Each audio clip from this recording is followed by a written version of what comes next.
Hi gang, just checking in with some of those goals that you've been setting yourself. So I have a few thoughts about just really how we can get started. There's loads more to say about some of those goals and how we're going to meet them.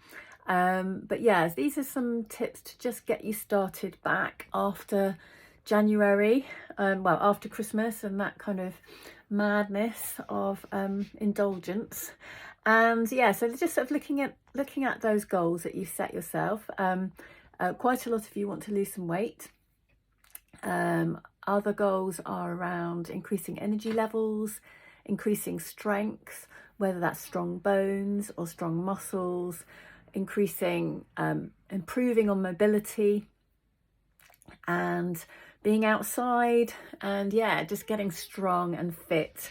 So those are some of those goals, and coming to the sessions obviously once or twice a week is going to really help you to start meeting those goals. But there's things that we can put in place, I guess, hygiene factors in the background that we can put in place on a daily basis that are going to really help kickstart that process. So you might want to think about kind of how you're going to use January and February maybe as a way of just kind of resetting maybe some of the bad habits that we might have got into. No kind of insinuation or anything, just reflecting on myself here. So yeah, look at this as an opportunity to maybe January and February to just give your body a rest and see what happens when you do that. So the first thing you can do is to think about sleep. So one of the big things that can affect weight gain or lack of weight loss can be a lack of sleep. So the cortisol that builds up in your body when we don't have enough sleep and we're tired leads us often to crave lots of sweet foods. So if we can really start to think about how we can get a really good night's sleep, so what is it we need to put in place to make that sleep routine good. The other important thing is to increase your fluid intake. So really thinking about water. Can you get yourself to 2 litres a day of water? That can have absolutely dramatic effects on just like sometimes just some of your the inches, basically some of the water retention will be mitigated against if you actually drink more water. It sounds counterintuitive, but it's very, very true.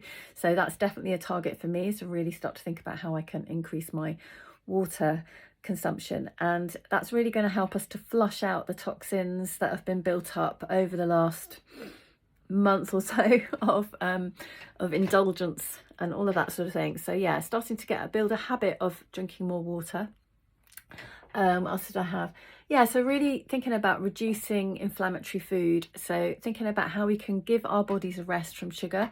This isn't saying that, you know, all of it's about cutting out all of this for good necessarily, but just maybe because we might have overindulged over the Christmas festive period, to really think about how we could just have a break from sugar and those simple carbs that will spike your blood sugar and will cause inflammation, basically. So there's one thing there. So start really thinking about sugar and alcohol, two main inflammatory things that we're putting inside of us sometimes quite regularly.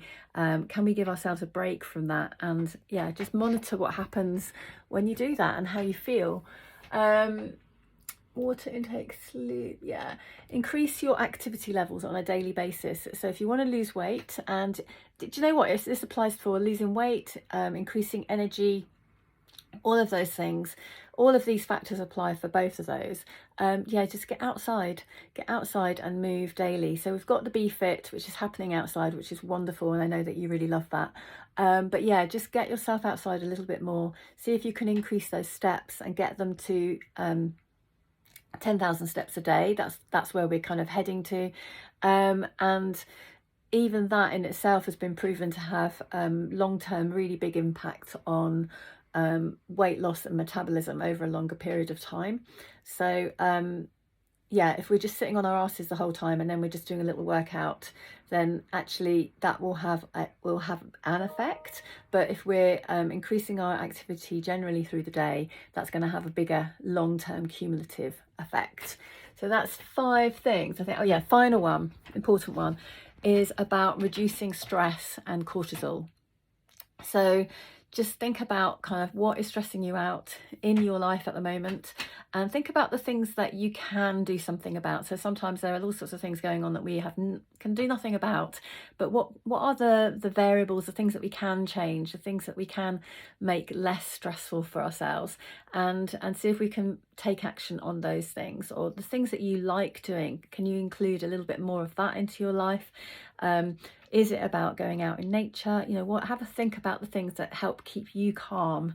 I know that Pilates and doing exercise for me is really, really important, because it brings me very much into the here and now and the present moment. But yeah, what can you be doing throughout the day? What one little thing can you do throughout the day that is for you, that is a pleasurable activity, that really helps you to stay present and to not worry about anything, and to just kind of get that mind and that monkey mind, stop thinking and worrying about things. So yes, just thinking about how we can lower our cortisol and our stress, because that is going to really help us with all of these goals. Anyway, those are some top 5 kind of key things to get in place underneath everything else that we're going to be doing. Love to know your thoughts. Yeah, drop some comments below, and I look forward to seeing lots of you tonight, and some of you over the week. Okay, take care. Bye.